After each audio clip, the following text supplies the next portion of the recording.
my collection, my curation, my masterpieces. Take 1. Definition.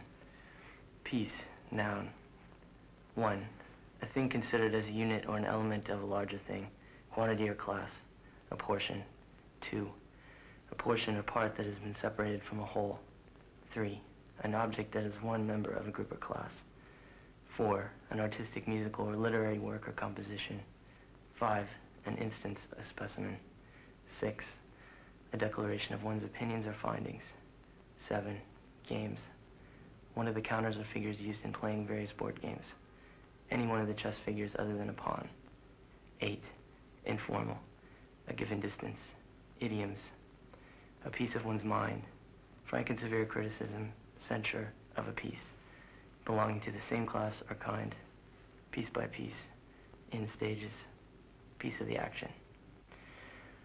Process. Product. Package. Acquisition number 1. My first masterpiece came from a Jackson Pollock. I noticed a cigarette butt embedded in the paint. No one was looking, so I dislodged it. I never really thought about it. It all came so naturally, reactionary. I don't even remember being concerned with anyone observing me. I really don't understand why he called this painting Lucifer. Anyway, no one ever seemed to notice that the piece was missing. Munch, acquisition number 2. Again, I wasn't really thinking when I took the piece, but I must say I was affected by the painting. I remember it was off in a room by itself. A tour group had just left, and I found myself standing there alone, being drawn deeper and deeper into the depths of the scene. In the background were 2 approaching figures, and the one on the left had a little clump on it, so I very carefully removed it with my fingernail. I was quite surprised that there was still color underneath it, and it didn't expose the canvas. Rauschenberg, acquisition number 3. This one was the first time I had wished I had the proper tools. If so, I probably would have taken some of the goat hair. Instead, I settled for some wood chips that I tore off the base. Actually, they practically fell off. I know there was so much crap, not in a derogative sense, that no one would notice at all. De Kooning, acquisition number 4. This was the first mission that was premeditated.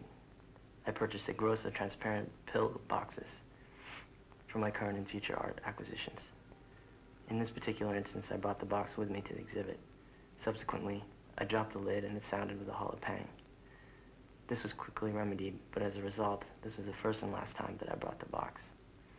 As for the piece, it came off quite easily, but left what I thought was a noticeable mark. Wyeth, acquisition number 5. This actually breaks tradition of direct museum appropriation, for it is not from the painting, but of the painting. I went on a pilgrimage to the site where I took a piece of grass from this lovely field. When I plucked the blade, I'd actually recreated the scene, edging my way across the field toward the house, collapsing of sheer exhaustion. Where I collapsed is where I collected. Picasso, acquisition number 6. I noticed a trend was developing, that I was drawn to paintings with women as the subject. At this point, I had my boxes. I knew not why I was collecting, nor what I would do with the pieces. This capturing went poorly, for I noticed that I left a mark on the painting. Bad, bad, bad. I must be more careful next time. Hopper, acquisition number 7. At this point, a process began to develop. When I'd go to a museum and was so moved, then I would go home and prepare. Sometimes it would be months before I found something worthy of collecting. This particular piece I saw in the Hopper retrospective fitted my need, and oddly enough, the subject was again a woman. Degas, acquisition number 8. This time I went to the museum completely prepared. On my previous visit, I noticed that there was a speck of paint, a tiny globule to be exact, on the side of the painting. I thought to myself, this must be removed. So I came with a small vial of touch-up paint, the color I had matched from previous museum visits. And when no one was looking, I removed the piece very carefully, and in one fluid motion, I touched it up. No one would ever know that the masterpiece had been altered. Only I. Renoir, acquisition number 9. It was her lips that drew me in. To my good fortune, there was an excess of rouge applied to her mouth. I was able to remove this with my Russian-issued military knife. I had some fingernail polish of a similar color and applied it directly to the canvas without even looking. Later, I would always carry a vial of touch-up paint. I was also with luck because her lips were at chest level, making it easy to disguise my movements. The guards could only see my back, and my moves were well controlled. Monet, acquisition number 10. By this point, I decided to do something with all of my boxes. They sat in a drawer in my desk, and every so often, I would get them out along with this book. I would admire and relive my experiences. At this time, I decided I should exhibit the collection, curate my own exhibition, a permanent private collection.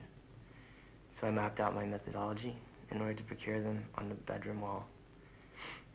Ones that were left empty were also set in place for future works. The Monet was très easy. So thick was the wedding cake, paint icing, my coagulate whiteout eliminated the scar. I believe I've been doing this for over 15 years now. There's no goal or paradigm in sight, only ritual and satisfaction. Many attempts have been made, but due to unavoidable circumstances, I did not always prevail. Sometimes I was more creative than others. Take the Monet, for example. There were no imperfections to be lifted. However, the opportunity presented itself to take a bit of canvas off the backside. The painting was hung in a fashion away from the wall, enough to allow me to make a quick cut and capture the fabric. Then go. My collection grows. A scrape, a lift, a tuck, and a swipe of the brush. Operation is success. A piece of ear, a piece of paint, both representing the whole in their own personally deformed way. Once removed, the acquisition is complete, and the piece becomes a product. What I see in front of me is not a piece, but the entire painting from which it hails, derives, originates, or comes. The piece acts as a sign, the sign or referent, the signifier of the work, the master piece. The masterpiece is then housed in a transparent plastic pillbox, measuring 1 inch by 1 inch by 3/4 inch. An assemblage of the boxes chronologically stores each piece, mounted on the wall, creating a Cartesian display, 5 across and 4 down. 12 are full, 8 wait to be filled. The process. The piece is seen, noted, notated, visited, documented, diagrammed, plotted, planned, and revisited. The tools of acquisition are assembled and tested. The knife, the blade, the cut, the scrape, the incision, the forceps, the plier, the procurement, the vial, the sample, the color, the brush, the stroke, the exit.